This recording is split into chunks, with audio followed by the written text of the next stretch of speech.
আপনারা দেখছেন ২১শে টেলিভিশন।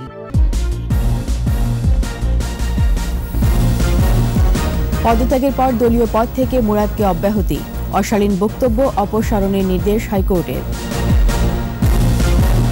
পুষ্টি নিশ্চিত করতে টোকিও সম্মেলনে প্রধানমন্ত্রী ৫ প্রস্তাব, করোনা মোকাবেলায় একসাথে কাজ করার আহ্বান। ওমিক্রন ঠেকাতে প্রবেশ পথে উচ্চ সতর্কতা, করোনা মোকাবেলায় বেড়েছে সক্ষমতা।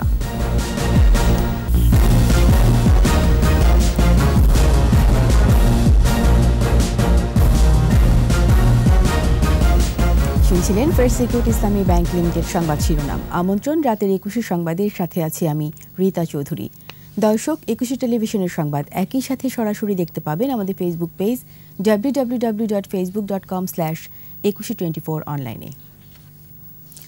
ডাক্তার মুরাদ হোসেনের ইমেইলে পাঠানো পদত্যাগপত্র গ্রহণ করেছে মন্ত্রিপরিষদ বিভাগ। এদিকে তথ্য প্রতিমন্ত্রীর পদ ছাড়ার কয়েক ঘন্টার মধ্যেই দলের পদ থেকে অব্যাহতি দিয়েছে জামালপুর জেলা আওয়ামী লীগ। তবে সংসদ সদস্য পদ থাকবে কিনা সে সিদ্ধান্ত স্পিকারের বলে জানিয়েছেন ওবায়দুল কাদের। আরও জানাচ্ছেন মফিউর রহমান। একাদশ জাতীয় সংসদ নির্বাচনে জামালপুর ৪ আসন থেকে সংসদ সদস্য নির্বাচিত হন ডাক্তার মুরাদ হাসান। ২০১৯ সালে আওয়ামী লীগ নেতৃত্বাধীন সরকারের স্বাস্থ্য প্রতিমন্ত্রী হিসেবে দায়িত্ব দেওয়া হয় তাকে। পরে ডাক্তার মুরাদ হাসানকে মন্ত্রণালয় বদল করে তথ্য প্রতিমন্ত্রী করা হয়। সম্প্রতি তার কিছু বক্তব্য সামাজিক যোগাযোগ মাধ্যমে সমালোচিত হয়। সবশেষ গত রোববার একজন চিত্রনায়িকার সাথে তার অশালীন কথাবার্তা ফাঁস হয়। শিষ্টাচার বহির্ভূত বক্তব্যের কারণে সোমবার পদত্যাগের নির্দেশ দেন প্রধানমন্ত্রী শেখ হাসিনা। মঙ্গলবার ব্যক্তিগত কারণ দেখিয়ে পদত্যাগপত্র পাঠান ডাক্তার মুরাদ।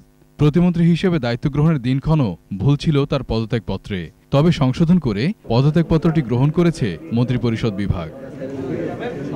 সচিবালয়ে এই ইস্যুতে কথা বলেন সড়ক পরিবহন ও সেতুমন্ত্রী ওবায়দুল কাদের।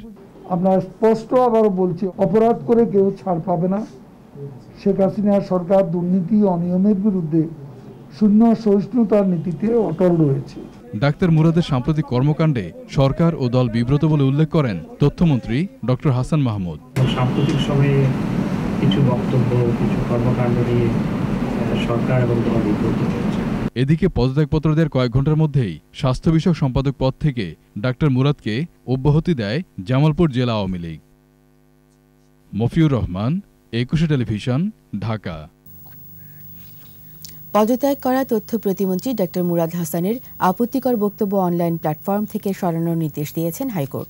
এদিকে ডাক্তার মুরাদের সংসদ সদস্য পদে থাকা নীতিহীন কাজ হবে বলে মন্তব্য করেছেন সিনিয়র আইনজীবীরা। বিস্তারিত শাকির আরজু রিপোর্টে। একজন চিত্রনায়িকার সাথে ডাক্তার মুরাদ হাসানের কথোপকথনের অডিও সামাজিক যোগাযোগ মাধ্যমে ফাঁস হওয়ার পর তোলপাড় শুরু হয়।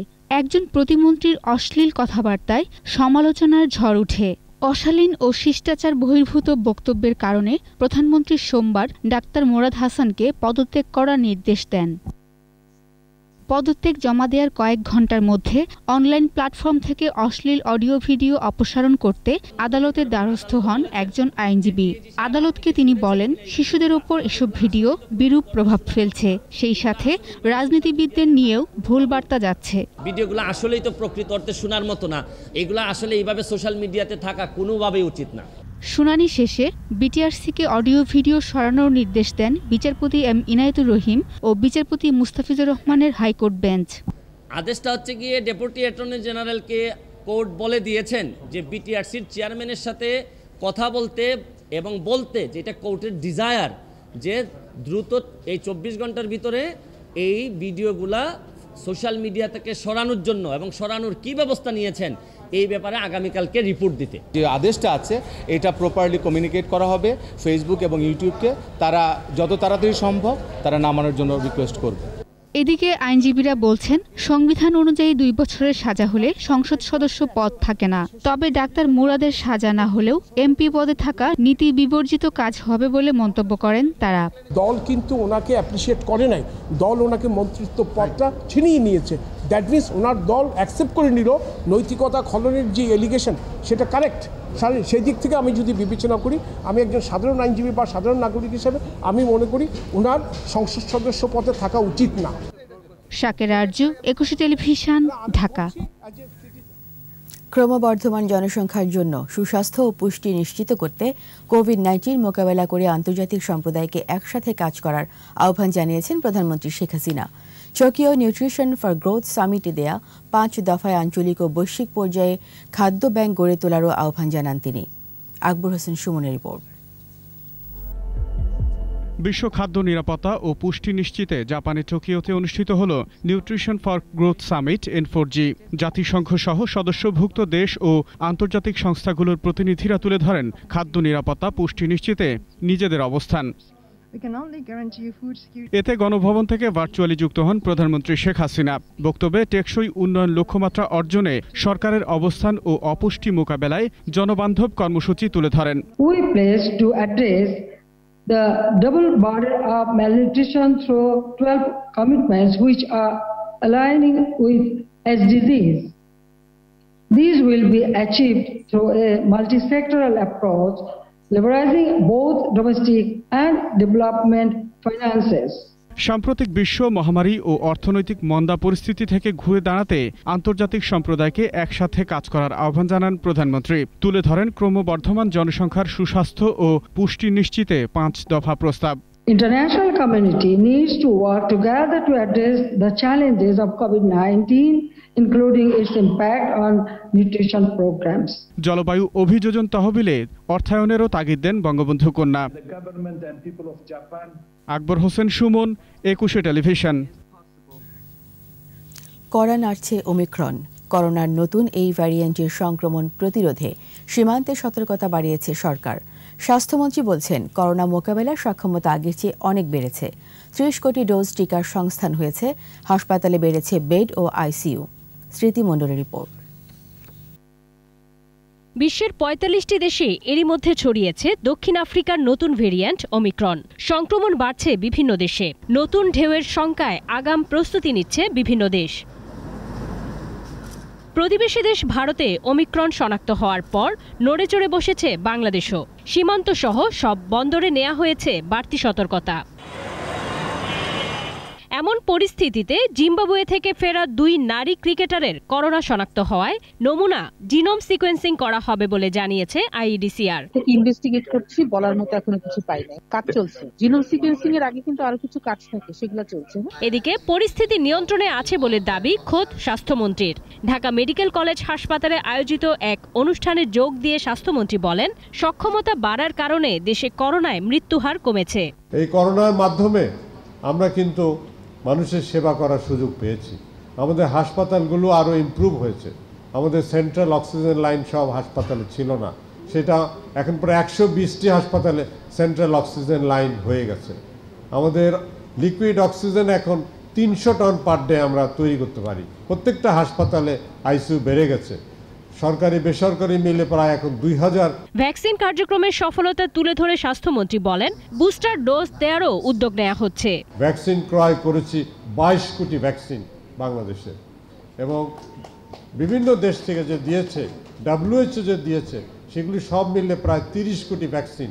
আমাদের অত প্রয়োজনও নাই। মাননীয় প্রধানমন্ত্রীর অনুমোদন ক্রমে আমরা বুস্টার ডোজ দেওয়ারও ব্যবস্থা করেছি। করোনা সংক্রমণ প্রতিরোধে ভ্যাকসিনেশন ও স্বাস্থ্যবিধি মেনে চলার তাগিদ দেন মন্ত্রী। যখন যেটা লাগবে আমরা ঢাকা মেডিকেল কলেজের সাথে আছি। স্মৃতি মণ্ডল, 21 টেলিভিশন, ঢাকা। নিচ্ছি সংবাদ বিরতি। যখন ফিরছি তখন অন্যান্য খবরের সঙ্গে আরও থাকবে। পুরনো ইস্যু মীমাংসায় তৎপর ঢাকা দিল্লি। ভারত নিরাপদ না থাকলে বাংলাদেশও অনিরাপদ বললেন শ্রীংলা। আবার আমন্ত্রণ রাতের 21 সংবাদে। সম্পর্কের সোনালী অধ্যায় পার করছে ভারত বাংলাদেশ। অমীমাংসিত সমস্যা সমাধানের পাশাপাশি আগামী সম্ভাবনাকে কাজে লাগাতে চায় ঢাকা দিল্লি। সচিব পর্যায়ে বৈঠক শেষে ভারতের পররাষ্ট্র সচিব হর্ষবর্ধন শ্রীংলা বলেন, ভারত নিরাপদ না থাকলে বাংলাদেশও অনিরাপদ। আর পররাষ্ট্রমন্ত্রী ডক্টর AK আব্দুল মোমেন বলেছেন, 50 বছরের সম্পর্ককে নতুন মাত্রা দিতে তৎপর দুই দেশের নেতৃত্ব। রিপোর্টে বাকিটা জানাচ্ছেন মোহাম্মদ নুর নবী। সম্পর্কের 50 বছর উদযাপন করছে দুই নিকট প্রতিবেশী ভারত ও বাংলাদেশ। স্বাধীনতার সুবর্ণ জয়ন্তীর অনুষ্ঠানে যোগ দিতে চলতি মাসের 15 তারিখে বাংলাদেশ সফর করবেন ভারতের রাষ্ট্রপতি রামনাথ কোবিন্দ। আর আগামী জানুয়ারিতে প্রধানমন্ত্রী শেখ হাসিনার ভারত সফর প্রায় নিশ্চিত। এসব উচ্চ পর্যায়ের বৈঠকের আলোচ্য বিষয়ে চূড়ান্ত করতে বাংলাদেশ সফর করছেন দেশটির পররাষ্ট্র সচিব। ফরেন সার্ভিস একাডেমিতে বসে সচিব পর্যায়ের নির্ধারিত বৈঠক। বৈঠক শেষে গণমাধ্যমকে আলোচনার বিষয়ে অবহিত করেন দুই সচিব। শান্তিপূর্ণ বর্ডার কিভাবে আমরা করতে পারি সেটা নিয়ে আলোচনা করেছি। বাংলাদেশ কখনোই সেফ থাকবে না যদি ভারত সেফ না থাকে, একইভাবে ভারতও সেফ থাকবে না যদি বাংলাদেশ। এই কথা সারা বিশ্বের সব দেশের জন্যই প্রযোজ্য। Areas that we could take forward, we are looking at how we can work together on forward-leaning areas like green energy, renewable energy, digital cooperation, areas that involve the future, involve our younger generations, areas that can create. পরে পররাষ্ট্র মন্ত্রণালয়ে পররাষ্ট্রমন্ত্রী doctor AK Abdul মোমেনের সাথেও সৌজন্য সাক্ষাৎ করেন Shringla. But you can be sure that whatever the issues that you've mentioned, whatever the issues that may be outstanding, we have every intention of resolving those issues to the best of our ability. মন্ত্রী জানান, দুই দেশের সোনালী সম্পর্ককে বাস্তবে কাজে লাগাতে এখন সব সমস্যার সমাধানে আশাবাদী বাংলাদেশ। বর্ডার ইস্যু তারা নিজেরাই বলেছেন যে তারা এইগুলোর উপর আরও সতর্ক দৃষ্টি রাখবেন এবং একটা ফর্মুলা দিয়েছেন যাতে এই ঝামেলা না হয়। ছোটোখাটো ঝামেলাগুলো খাওয়া হয়, পানির সম্পর্কেও হয়েছে, সবগুলো আমরা সমাধান করব আলোচনার মাধ্যমে সেইটা এবং ত্বরান্বিত করা হবে। এদিকে রাষ্ট্রীয় অতিথি ভবন পদ্মায় মালয়েশিয়ার উপহারের 5.5 লাখ অ্যাস্ট্রাজেনেকার ভ্যাকসিন গ্রহণ করেন পররাষ্ট্রমন্ত্রী।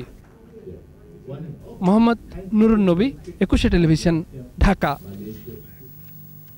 গাজীপুরের শ্রীপুরে হচ্ছে নতুন একটি বিদ্যুৎ উৎপাদন কেন্দ্র।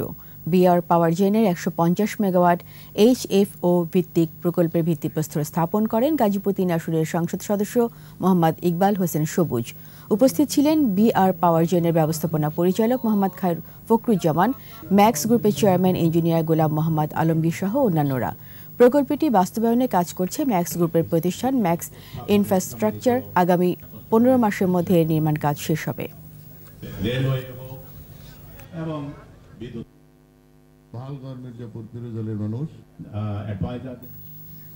বিজয় মাসে বিশেষ আয়োজন জনযুদ্ধের মুক্তিযোদ্ধা।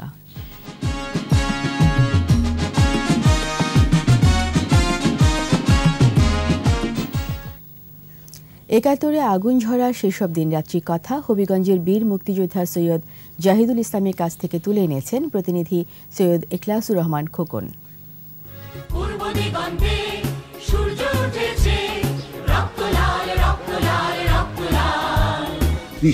পরে যেদিন অভিনয় প্রথম হয়েছে এরপরে গেছি আমরা গেছি 47-তে।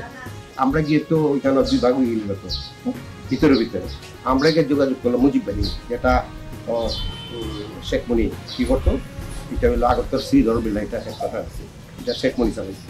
ওইখানে আমরা গেলাম ছাত্রলীগের সব না, ছাত্রলীগ সবটা পাওয়া হইতো না। আমি অনেক দিন মুজিব বাহিনী কাজ করছি, 3 বার আমি দেশের ভিতরে ঢুকছি ট্রেনিং নাই, কিচ্ছু নেই। আমরা কইলাম যে ছাত্রলীগ যারা আটকা পড়ছে নিয়ে যাওয়া লাগে, একজন লইয়া গেল আনসারি আমার কুয়াতো ভাই। তারপর আমি মুজিব বাহিনী রিপোর্ট করলাম যে একজন লইছি আর কেউ আয়। কয়দিন পরে আবার কইলো যে তুমি যাও ম্যাচ করে নিও কোন ক্যাম্পটা, কিন্তু আমার ট্রেনিং নেই। আগে দিকে মতিন ভাই এরা ট্রেনিং 200 জনের পরে এগুলো ট্রেনিং দিলাম 30 দিন। দেওয়ার পরে ট্রেনিং শেষ হওয়ার পরে আবার আমরা পাঠাইলো অপারেশনের লেগে ক্যাপ্টেন এজাজের আমার এটা খোয়াইট থেকে, মানে আপনার চুনাঘাটের অপোজিট সাইড। তো এখানে হওয়ার পরে এখানে আরো 10-12 দিন দিলাম, গ্রুপ করে অপারেশনও পাঠাম। আমার গ্রুপটা সর্বশেষ যখন কালঙ্গার থেকে আমরা প্রথম দিন নাইমিয়া 89-র দিকে আইতেছি, এখানে রাজাকোনা জায়গা একটা ঝিল আছে, আর 13 জন এরা সামনে। টেনু আজিজ পিছে, টেনু আগে, তার কাছে কিন্তু এসেলা। সে ওই রাত্রে তো ওই পারের দিকে দেখতেছে, ওই ঝিলটার ওই পারে দেখতেছে কিছু মানুষের। তারপরে সে কইতেছে কই হাই, মানে হে নিজে দ্রুত কইতো, সাথে সাথে ওটা দেখতে ফায়ার হওয়ার পর হেও ফায়ার করছে, কিন্তু এগুলো দিয়ে গেছি। আজিজে করছে কিন্তু একটা গ্রেনেড চার্জ করছে, করে ওখানে চলে গেছি। আর আমরা পানিতে না করে আমরা একটু দূর আসলাম, তো পারও লইয়ে ফায়ারে।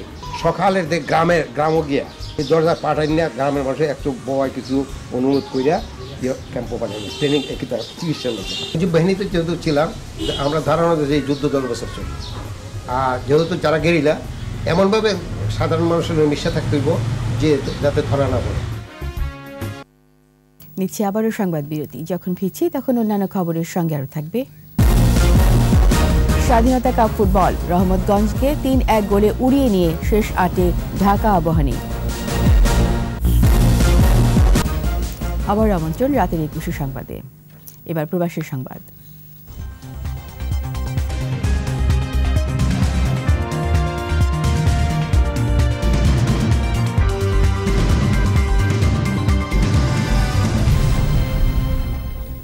ভারত ও বাংলাদেশের মধ্যে আগামীতেও শান্তিপূর্ণ সহাবস্থান বজায় থাকবে বলে আশাবাদ প্রকাশ করেন সংযুক্ত আরব আমিরাতে নিযুক্ত বাংলাদেশের রাষ্ট্রদূত মোহাম্মদ আবু জাফর। বাংলাদেশ ভারত সম্পর্কের 50 বছর পূর্তি উপলক্ষে আমিরাতে আয়োজিত মৈত্রী দিবসে তিনি বলেন, বাংলাদেশের স্বাধীনতা অর্জনে বন্ধু দেশ হিসেবে ভারতের অবদান ইতিহাসের পাতায় অম্লান হয়ে থাকবে। অনুষ্ঠানে ভারতের রাষ্ট্রদূত সঞ্জয় সুধীর দিবসটির তাৎপর্য তুলে ধরেন। বক্তব্য রাখেন consul general BM Jamal Hossain, Mahtabur Rahman Nasir, Ibrahim ও ওসমান সহ অন্যান্যরা। পরে সাংস্কৃতিক অনুষ্ঠান পরিবেশিত হয়।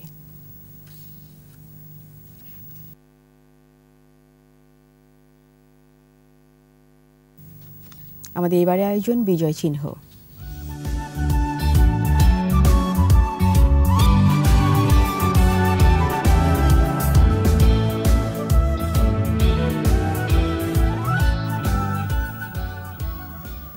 গাজীপুরের চান্দনায় চৌরাস্তায় নির্মিত মুক্তিযুদ্ধের প্রথম স্মারক ভাস্কর্য জাগ্রত চৌরঙ্গী 1971 সালে 19 মার্চ হানাদার বাহিনীর বিরুদ্ধে জয়দেবপুরবাসীর প্রথম সশস্ত্র প্রতিরোধ যুদ্ধে চান্দনা চৌরাস্তায় ও গাজীপুর জেলা প্রশাসক কার্যালয়ের সামনে পাকিস্তানি সৈন্যদের গুলিতে শহীদদের প্রতি শ্রদ্ধা প্রদর্শনে দুটি ভাস্কর্য নির্মাণ করা হয়। গাজীপুর প্রতিনিধি অপূর্ব রায়ের সহায়তায় মানিক শিকদারের ভিজুয়াল প্রতিবেদন।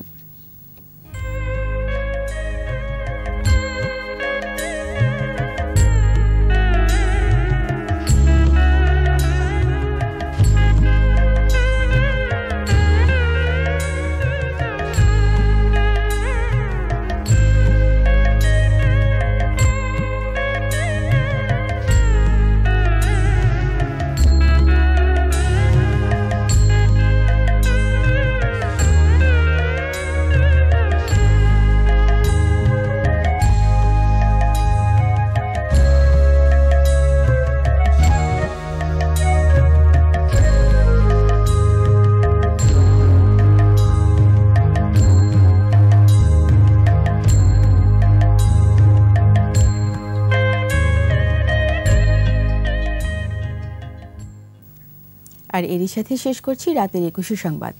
যাবার আগে ফার্স্ট সিকিউরিটি ইসলামী ব্যাংক লিমিটেড সংবাদ শিরোনামগুলো আরও একবার। পদত্যাগের পর দলীয় পদ থেকে মুরাদকে অব্যাহতি, অশালীন বক্তব্য অপসারণের নির্দেশ হাইকোর্টের। পুষ্টি নিশ্চিত করতে টোকিও সম্মেলনে প্রধানমন্ত্রীর 5 প্রস্তাব, করোনা মোকাবেলায় একসাথে কাজ করার আহ্বান। ওমিক্রন ঠেকাতে প্রবেশ পথে উচ্চ সতর্কতা, করোনা মোকাবেলায় বেড়েছে সক্ষমতা।